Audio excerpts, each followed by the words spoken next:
السلام علیکم ورحمۃ اللہ وبرکاتہ۔ یا رب لک الحمد کما ينبغي لجلال وجهك وعظیم سلطانك، اشهد ان لا اله الا الله واشهد ان محمدا عبده ورسوله صلی اللہ علیہ وسلم، اما بعد فاعوذ بالله السميع العليم من الشیطان الرجیم من حمزه ونفخه ونفثه، بسم اللہ الرحمن الرحیم۔ کل کے سبق کے اندر اللہ رب العالمین نے مشرکین کے متعلق خوفوں کو ادا کیا تھا کہ یہ مشرک پلید ہے، عقیدے کے لحاظ سے یہ مسجد حرام کے بعد آئندہ سال نظر نہیں آنے چاہیے، اور تم تجارت کے حوالے سے پریشان ہوتے ہو، رزق دینے والی ذات اللہ کی ذات ہے، ان لوگوں کے ساتھ جہاد کرو، قتال کرو جو اللہ پر، قیامت کے دن پر اور تمہارے دین پر اور اللہ کے اور اس کے رسول کے حرام کردہ چیزوں کو نہیں مانتے۔ ان لوگوں کو مارو، ان کو اتنا تنگ کرو یا تو یہ جزیہ دینے کے اوپر تیار ہو جائے یا پھر لڑنے کے لیے تیار ہو جائے۔ یہودیوں نے کہا علیہ السلام اللہ کے بیٹے ہیں، اور عیسائیوں نے کہا عیسیٰ علیہ السلام معاذ اللہ استغفر اللہ اللہ کے بیٹے ہیں۔ اللہ فرماتے ہیں کہ لوگوں کی باتیں ہیں، ان کو اس بات کا بالکل ذرا بھی شعور نہیں ہے۔ انہوں نے اپنے علماء کو، درویشوں کو رب بنا لیا تھا، اور حالانکہ عیسیٰ علیہ السلام کو یہی حکم دیا گیا تھا کہ وہ ایک اکیلے اللہ کی عبادت کریں، اس کے علاوہ کوئی معبود برحق نہیں ہے، وہ پاک ہے جو وہ لوگ اللہ کے شریک بناتے ہیں۔ آج کا جو سبق ہے وہ سبق نمبر 34 ہے اور آیت نمبر 32 ہے۔ آج کے سبق کے اندر اللہ رب العالمین یہودیوں اور عیسائیوں اور مشرکین کے متعلق اللہ کی بات کریں گے کہ یہ ایسی چیزیں لوگوں کے سامنے بیان کرتے ہیں جس سے یہ معلوم ہو کہ یہ اللہ کی سچی کتاب نہیں ہے، محمد صلی اللہ علیہ وسلم اللہ کے سچے نبی نہیں ہے معاذ اللہ، اور اللہ کے دین کو، اللہ کے نور کو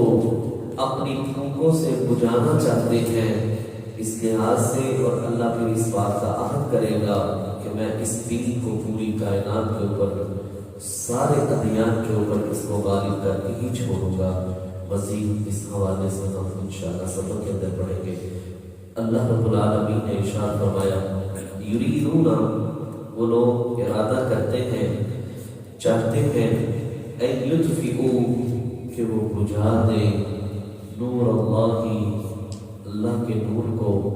بافواہہم، اپنے منہ کی پھونکوں سے، اپنے منہ کے ساتھ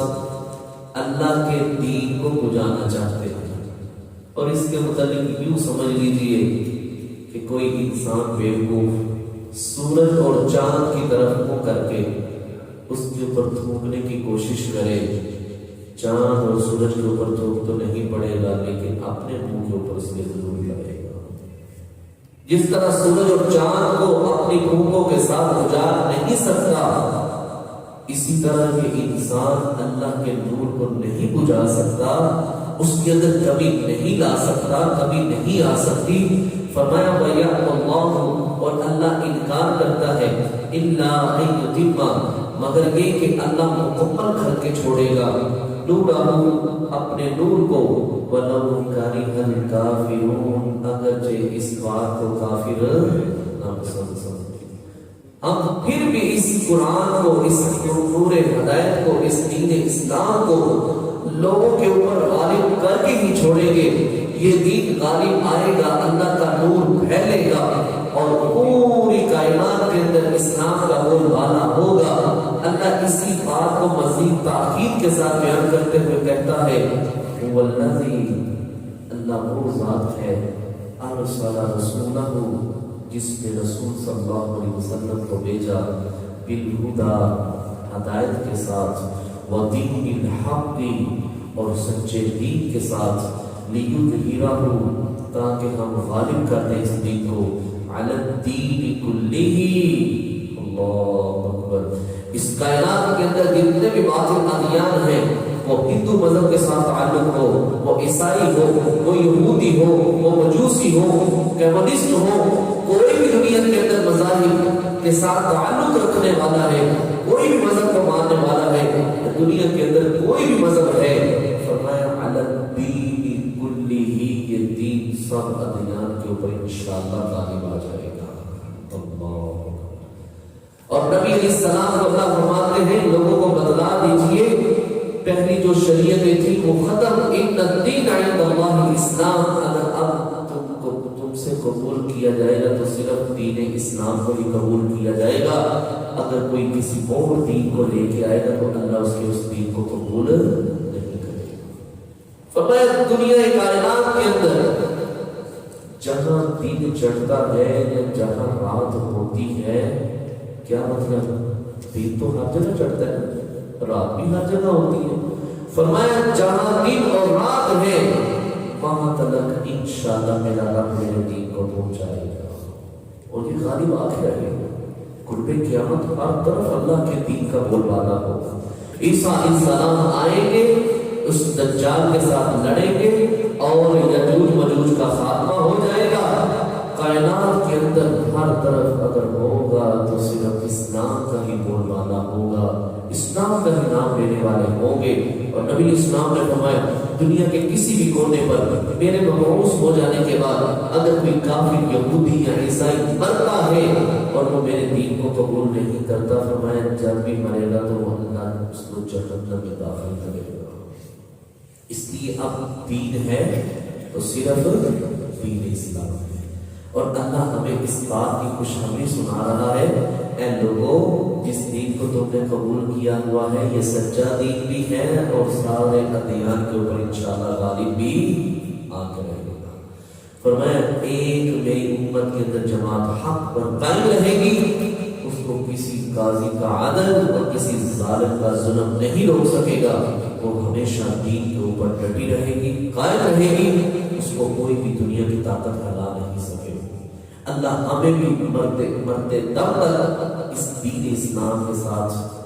مضبوطی کے ساتھ اس کو تھامے رکھنے کی اللہ ہم سب کو توفیق عطا فرمائے۔ فرمایا وَلَوْ كَرِهَ الْمُشْرِكُونَ، اگر جب مشرک اس بات کو ناپسند سمجھے گا، وہ اس بات کو پسند نہیں کریں گے کہ اللہ کا دین غالب آ جائے، مسلمان غالب آ جائے، اللہ کے دین کا قانون ہر دنیا کے اندر نافذ ہو جائے، چور کا ہاتھ کاٹا جائے، زانی کو سنسار کیا جائے، جو بھی دنیا کے اندر شریعت کے مطابق سزائیں ہیں، اللہ فرماتے ہیں مشرک کافر نہ بھی مانے ہم پھر بھی ان چیزوں کو دنیا کے اوپر رائج کر کے ہی چھوڑیں گے انشاءاللہ۔ اور یہ وقت آئے گا، اللہ ہمیں بھی یہ وقت دکھائے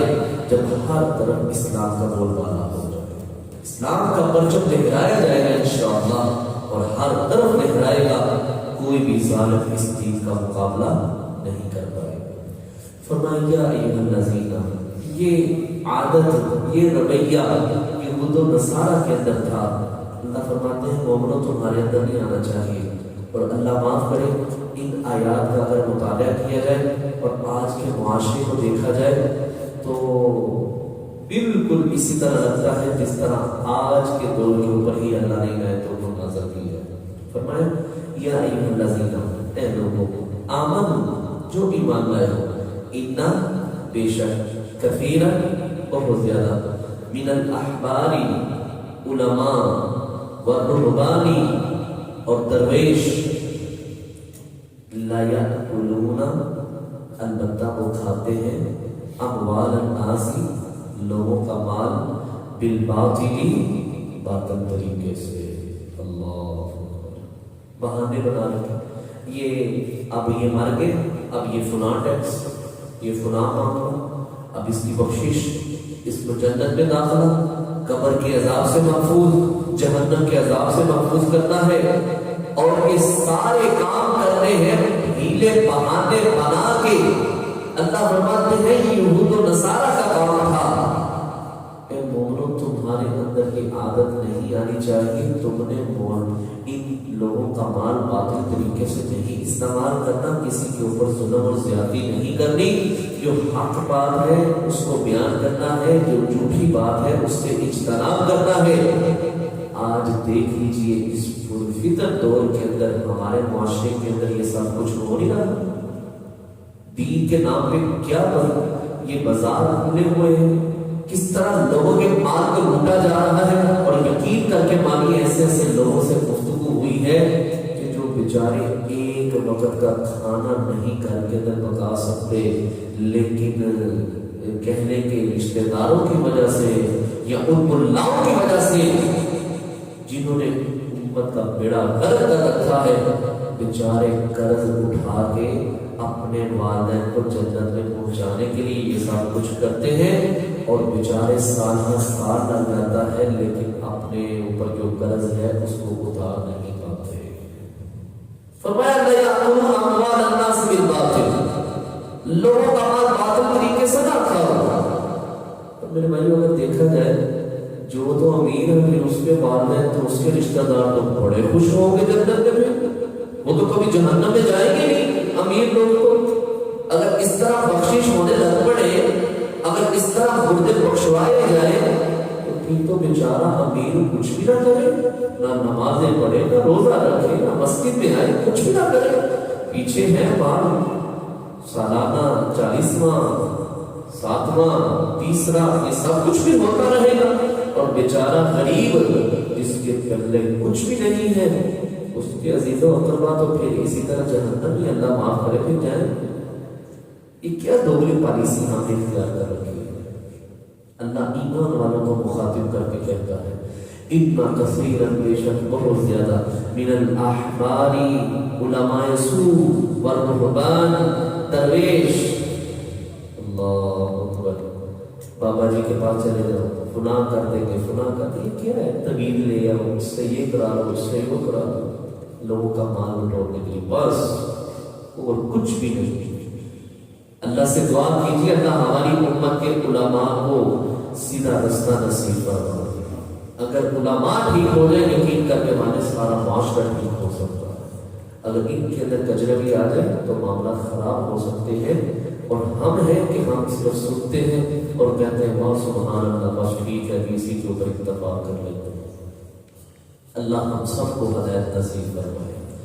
فرمایا لا یأکلون اموال الناس، وہ لوگوں کا مال کھاتے ہیں باطل طریقے سے، ویصدون عن سبیل اللہ، اور لوگوں کو سیدھے راستے سے روکتے بھی ہیں، اور نہ ادھر نہ جانا،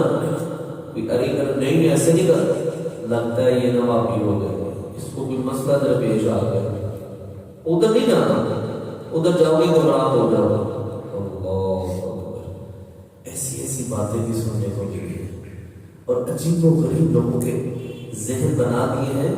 وہ اللہ معاف کرے مسجد میں داخل ہونا تو مسجد کے قریب سے نہیں گزرتے ایسے معاملات سے۔ فرمایا تم لوگوں کو دین اسلام سے سیدھے راستے سے اللہ کے راستے سے روکتے ہو، قرآن اور حدیث سے لوگوں کو دور کرتے ہو۔ فرمایا والذین، اب دوسری بات شروع ہو گئی ہے، فرمایا والذین، اور وہ لوگ یکنزون الذہب، جو جمع کرتے ہیں سونا، والفضة، اور چاندی، ولا ينفقونها، اور نہیں وہ خرچ کرتے اس میں سے، فی سبیل اللہ، اللہ کے راستے میں۔ یہ زکوٰۃ کے حکم نازل ہونے سے پہلے کی بات ہے، لوگ پیسہ روپیہ جمع کرتے جاتے تھے، سونا چاندی جمع کرتے جاتے تھے، اور کنگال غریب درویش لوگ، ان کو کوئی دیتا نہیں تھا، ان کو کوئی پوچھتا نہیں تھا، ایک وقت کا کھانا میسر نہیں تھا۔ فرمایا مال کو نہ جمع کرو، جب ہو جیسے ہو اللہ کے راستے میں تقسیم کر دینا چاہیے، غرباء کے اندر تقسیم کر دو۔ پھر جب نصاب نازل ہو گیا، زکوٰۃ کا حکم آ گیا، اب یہ نفلی صدقہ ہے، جب چاہو جیسے چاہو تمہیں خرچ کرنا چاہیے، لیکن اللہ کہتا ہے اگر اللہ کے دیے ہوئے مال میں سے تم نے خرچ نہ کیا، اللہ کہتا ہے فَبَشِّرْهُم بِعَذَابٍ أَلِيمٍ، ان کو خوشخبری دے دیجئے دردناک عذاب کی۔ اللہ میرے بھائی، اللہ کا دیا ہوا مال ہے، ہم نے کہاں سے لی ہے؟ ہمیں بھی اللہ نے دیا۔ اگر اللہ ہمیں نہ دیتا تو اللہ کا کیا بگاڑ سکتے تھے؟ اور اللہ کا یہ ذات کا شکر نہیں ہے کہ اللہ نے دینے والا بنایا ہے، لینے والا نہیں بنایا۔ اللہ کا ہم ساری زندگی اسی بات پہ شکر ادا کرتے رہنا تو ہم اللہ کا شکر نہیں ادا کر سکتے۔ جو مانگنے والا ہے، جو غریب ہے، کنگال ہے، مسکین ہے، ہمارا بھائی ہے، کوئی رشتہ دار ہے، کوئی محلے دار ہے، اگر اس کی جگہ پر ہم ہوتے تو ہم اللہ کا کچھ بگاڑ سکتے تھے؟ اللہ سے کچھ لے سکتے تھے؟ نہیں، یہ اس نے تقسیم کی ہے، اس نے دینے والا بنایا ہے، لینے والا نہیں اللہ ہم سب کے حال میں رحم فرما۔ فرمائے یوم، جو مال سونا چاندی جمع کرتے ہیں اس میں سے زکات نہیں دیتے، یوم جس دن یوما ہم گرم کریں گے، تپائیں گے اس کے مال کو، علیہا اس انسان کے لیے، فی نار جہنم جہنم کی آگ کے اندر، فتقوا اللہ اکبر، ہم اس سونے اور چاندی کو جب ہم گرم کر لیں گے نا، فتقوا بہا جباہہم وجنوبہم وظہورہم، ہم اس کے ساتھ اس کی پیشانی پہ اس کو لگائیں گے، اس کے پہلو پر لگائیں گے، اس کی پشت پر لگائیں گے۔ اللہ اکبر، جس مال میں سے سونے اور چاندی میں سے زکات نہیں دی جاتی ہوگی، جو اللہ کا حق ہے، جو اللہ کے حق کو پورا ادا نہیں کرتا،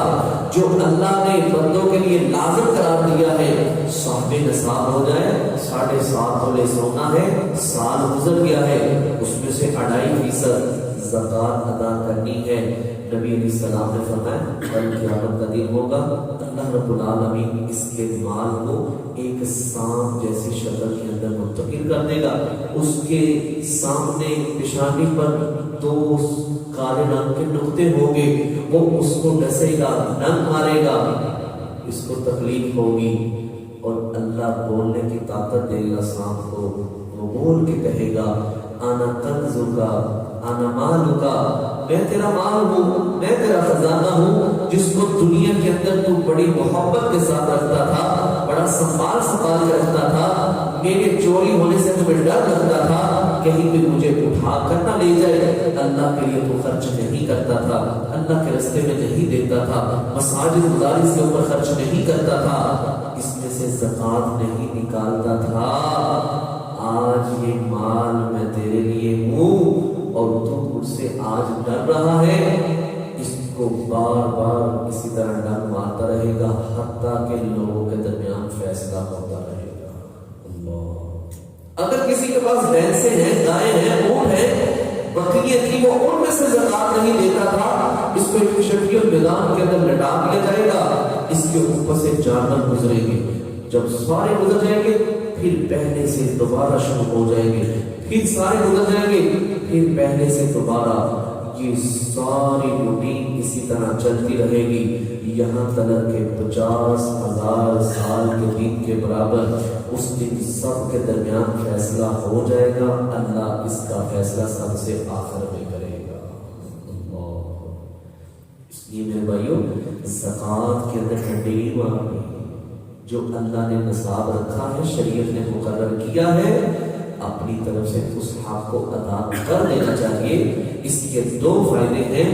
اللہ اس مال کو پاک بھی کر دیتا ہے اور اللہ اس مال کے اندر برکتیں بھی عطا فرما دیتا ہے، مال کم نہیں ہوگا، مال بلکہ بڑھے گا، اور اللہ اس مال کے اندر برکتیں بھی ڈالے گا، اللہ اس مال کو پاک بھی کر دے گا۔ اس لیے یہ مت سمجھے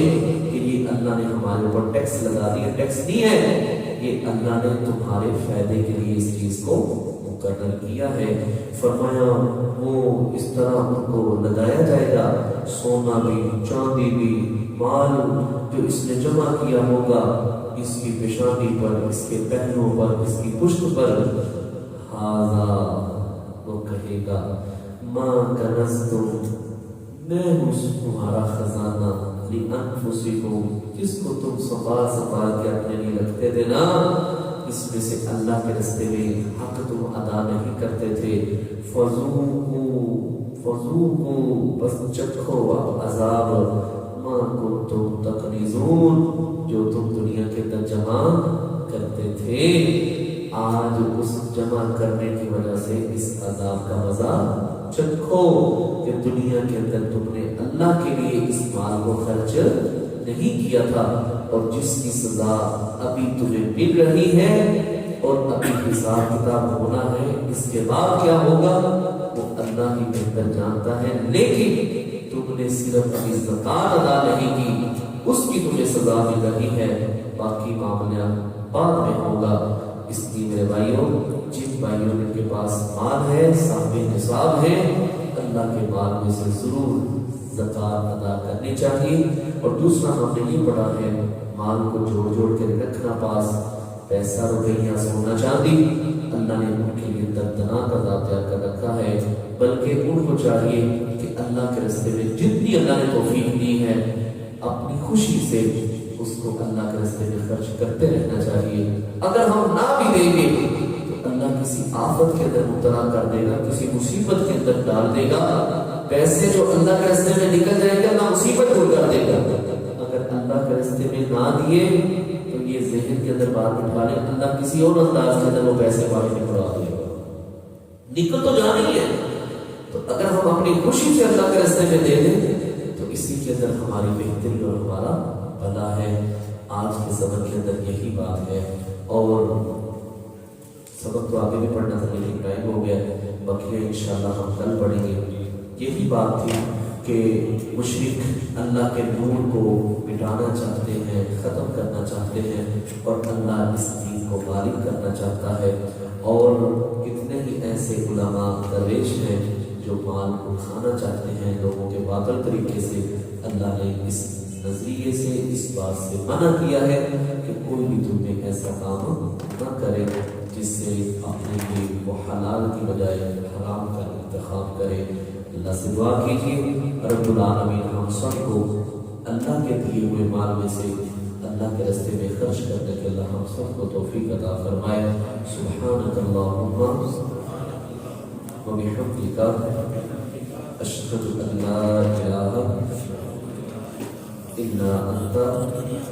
استغفرک و اتوب الیک۔